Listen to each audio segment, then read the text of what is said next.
समस्याओं को राजा सुनते थे, दरबार था। अब चलेंगे हम 500 साल पुरानी पेंटिंग इसको हम आपको दिखाने वाले हैं। खास दरबार था, यह जनता दरबार हमसे बाहर इनका बैठने एरिया था। यहाँ जो पेंटिंग हम देख रहे हैं 500 साल पुरानी पेंटिंग है। तो इसमें ठंडा पानी होता था।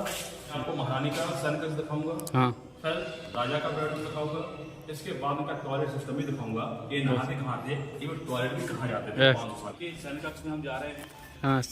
और महारानी के बेडरूम में विष्णु भगवान के अवतार, ये राजा का सनकक्ष बताया जाता है। इसके अंदर 12 महिलाएं बनी हैं। ये बाथरूम था, इसमें 3 टैंक हैं। ड्रेसिंग रूम, चेंजिंग सामान की लकड़ी से बनी है। ये उनके हैंगर का काम। टॉयलेट हुआ करते थे, इसके अंदर सेपरेट टॉयलेट था, वो राजा के लिए था। हाँ, जिसमें राजा जाता था उसमें कोई नहीं जा पाता था।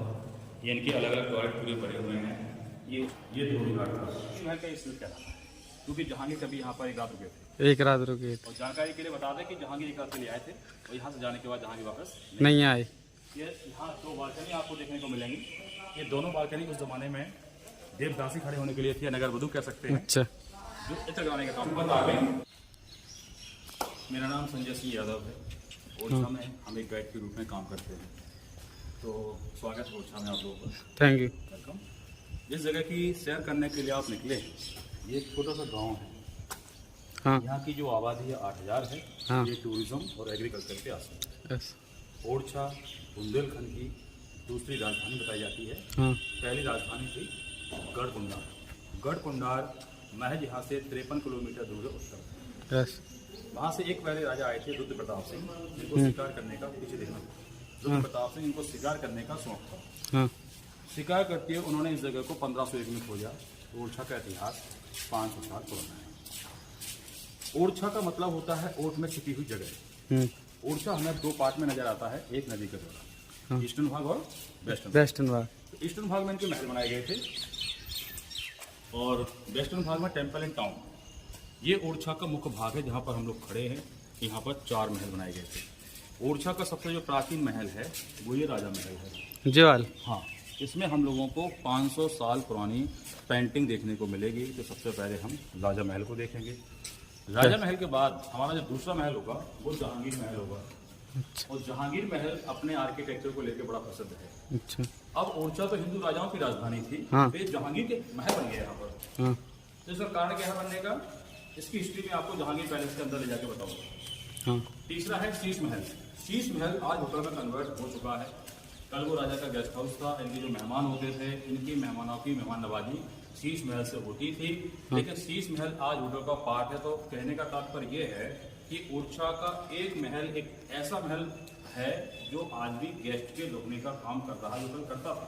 कल इसमें राजा के मेहमान रुकते थे, आज इसमें हमारे मेहमान रुकते हैं। चौथे महल का नाम देते हैं राय प्रवीण महल। ओरछा बुंदेला राजाओं के पास में एक बहुत ही खूबसूरत डांसर जिसका नाम राय प्रवीण था। राय प्रवीण के लिए एक महल बनाया गया था। ओरछा के जो राजकुमार थे उनका नाम था इंद्रजीत सिंह, जिन्होंने उनके बेद के यहाँ प्रेमी थे, मोहब्बत करते थे उनसे। तो उनके लिए महल का निर्माण किया जिसका नाम राय प्रवीण महल है। हम सबसे पहले राजा महल की यात्रा पर चलेंगे। राजा महल में जाने से पहले एक चीज बता दें कि उस दौर में जो महलों का हम निर्माण कर रहे थे लगभग आर्किटेक्चर को सेम रखते थे। किसी भी महल के बनने में 3 इसके महत्वपूर्ण भूमिका में आते थे पार्ट। फर्स्ट पार्ट को कहते हैं जनता दरबार, या दूसरी भाषा में दीवाने, पब्लिक मीटिंग हॉल कह सकते हैं। दूसरा जो पार्ट आता है उसको कहते हैं दीवाने खास, दीवाने खास। फर्स्ट पार्ट को दीवाने आम, सेकंड पार्ट को दीवाने खास, और थर्ड जो पार्ट है उसको बोलते हैं लेडीज कोर्टयार्ड, अंतःपुरम या रनिवास। तो जो प्रथम पार्ट होता है वो पब्लिक के लिए होता था। पब्लिक अलाउ नहीं थी राजा महल के अंदर जाने के लिए। तो ये पार्ट आपको मिलेगा राजा महल के बाहर। तो ये सब पब्लिक मीटिंग हॉल, जहाँ पब्लिक की समस्याओं को राजा सुनते थे। Please come.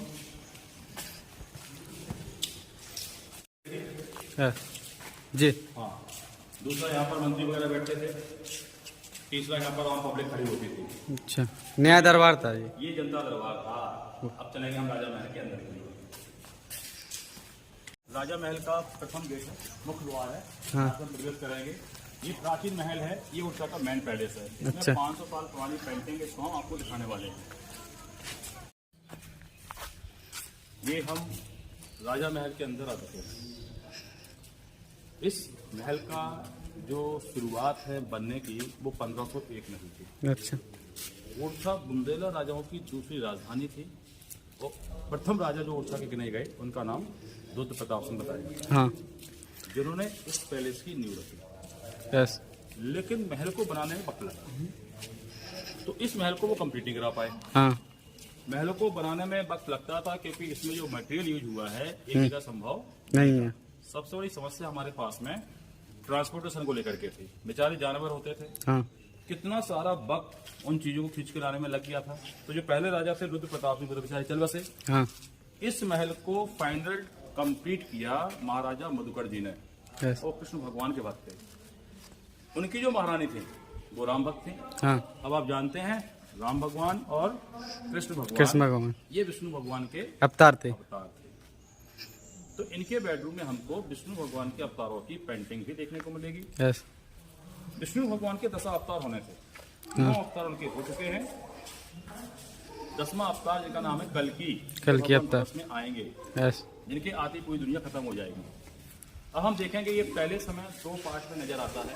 यस। ये इसका जेंट्स कोर्टयार्ड है, अंदर इसके लेडीज कोर्टयार्ड है। तो आप जानते हैं कि जो उनका जेंट्स कोर्टयार्ड होता था वहाँ राजा का खास दरबार लगता था। यस। तो ऊपर का जो एरिया हम देख रहे हैं सर, ये खास दरबार था। यह जनता दरबार हम इसके बाहर देख चुके हैं, राजा जहाँ बैठते थे उस जगह को हम देख चुके हैं। खास दरबार में एक्चुअली क्या होता था, मिनिस्टर्स के साथ बैठ करके प्राइवेट मीटिंग करते थे। अच्छा।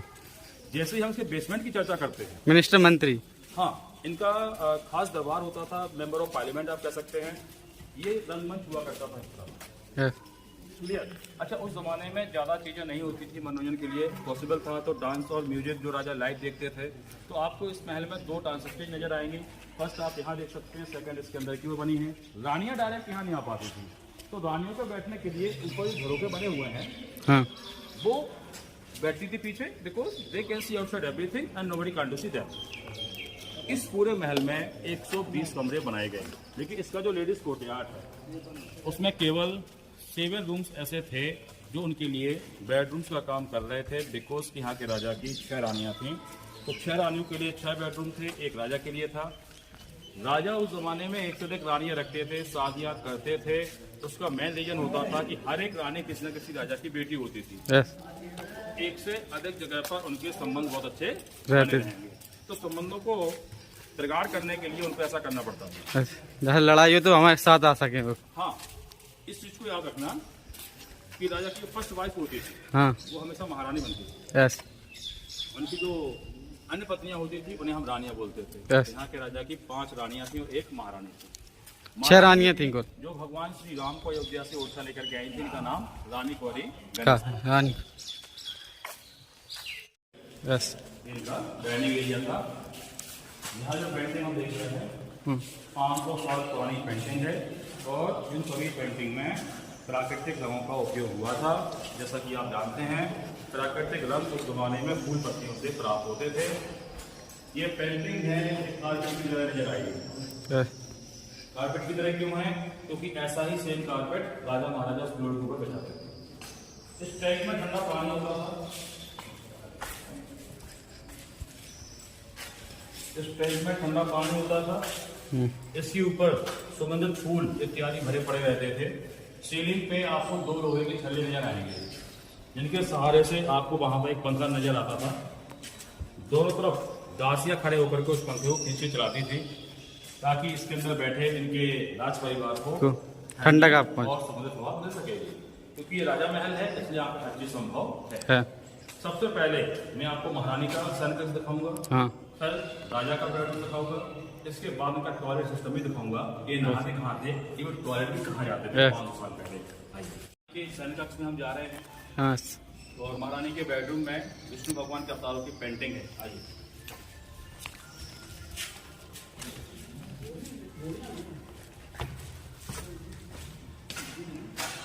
ये महारानी का बेडरूम था। इसके अंदर महारानी का स्टोर रूम था, उनके कपड़े ज्वेलरी सब वहाँ पर स्टोर होते थे। पेंटिंग 500 साल पुरानी है। सभी पेंटिंग में प्राकृतिक रंगों का उपयोग हुआ था, और प्राकृतिक रंग फूल पत्तियों से प्राप्त होते थे। और इस पूरी पेंटिंग का जो सब्जेक्ट है, ये आधारित है विष्णु भगवान के दशा अवतारों पे। अभी आप देखेंगे विष्णु भगवान का पहला अवतार था मछली के रूप में, यस। इनको बोलते मत्स्य अवतार। अच्छा जी वाली मस्त। दूसरा था कछुए के रूप में कच्छप अवतार। जी वाली मत्स्य है, कच्छप है। तीसरा था वराह अवतार।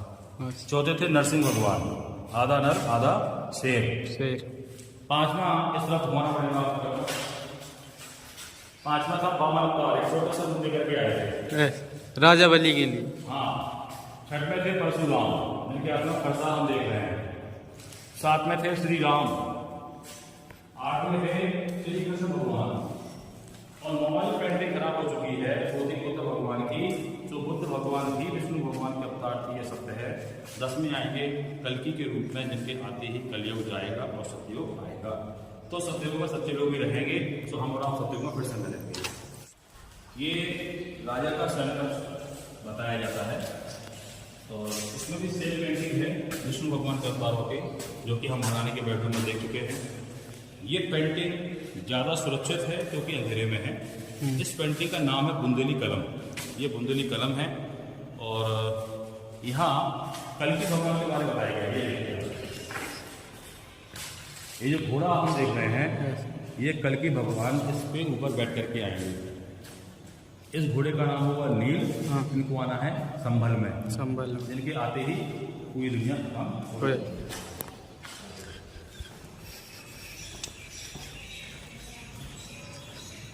यहाँ से पूर्वीय रास्ता बनाया गया है जी। हाँ।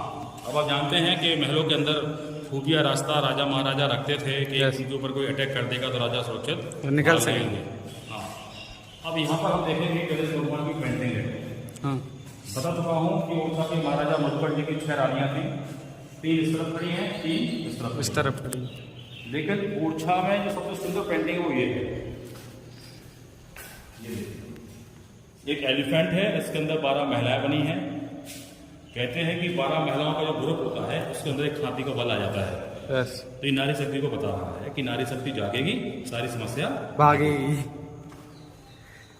यहाँ पर कुछ पेंटिंग है कृष्ण भगवान की लीलाओं से, क्योंकि राजा कृष्ण भगवान को मानते थे, तो अधिकांश का पेंटिंग कृष्ण भगवान की लीलाओं से है। एक पेंटिंग वहाँ पर है जिसमें राजा को शिकार करते हुए बताया गया है। कहते हैं बुंदेलखंड के जो राजा थे, इनका नाम बुद्ध प्रताप सिंह था, शिकार करने के लिए यहाँ पर आए थे। अपने साथ डॉग लेकर के आए थे। डॉग को भी पता होता था शिकार कहाँ पे छुपा है, तो राजा के मुख से सबसे पहले शब्द निकले डॉग को बोलने वाले थे यहाँ की लोकल लैंग्वेज में उठ। इसलिए नाम हुआ ओरछा।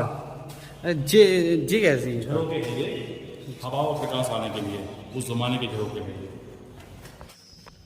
इसके ऊपर का जो एरिया आप देख रहे हैं, इसमें रानियों के टहलने की जगह बताई जाती है जी वाली। और ये आपकी जानकारी में है कि जो रानियां होती थी वो अलाउ नहीं थी राजा महलों के बाहर इस प्रकार से चहलकदमी करने के लिए। तो महल के अंदर एक ऐसे पैसेज जिनका एक बड़ा एरिया दिया जाता था, जहाँ पर वो चहलकदमी करती थी। इसके जो कॉरिडोर हम देख रहे हैं या जो छतें हम देख रहे हैं, तो रानियों यहाँ पर टहला करती थी उस जमाने में।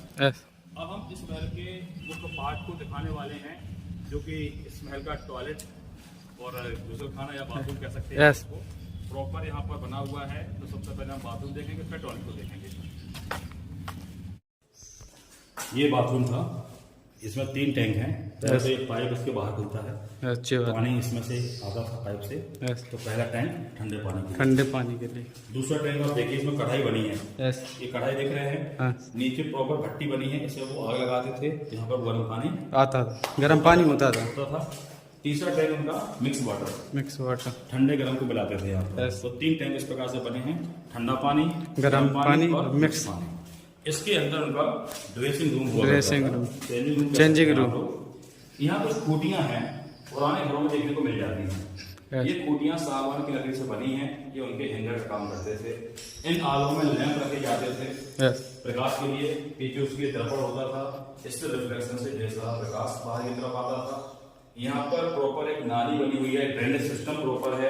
1 इंच भी पानी यहाँ पर जमा नहीं होता था। कहा यह जाता है कि उस जमाने में ये पानी को ये लोग अपने गार्डन में यूज करते थे, क्योंकि हर्बल प्रोडक्ट यूज करते थे नहाने में, जो खाद के रूप में काम करता था। ये इनका बाथरूम था, जहाँ पर राजा और रानी एक साथ नहाते थे। टॉयलेट हुआ करते थे, इसके अंदर सेपरेट टॉयलेट था, वो राजा के लिए था। जो हाँ, जिसमें राजा जाता था उसमें कोई नहीं जा पाता था। ये इनके अलग अलग टॉयलेट पूरे पड़े हुए हैं। ये उसी दौर के टॉयलेट में पूर्वी सदी के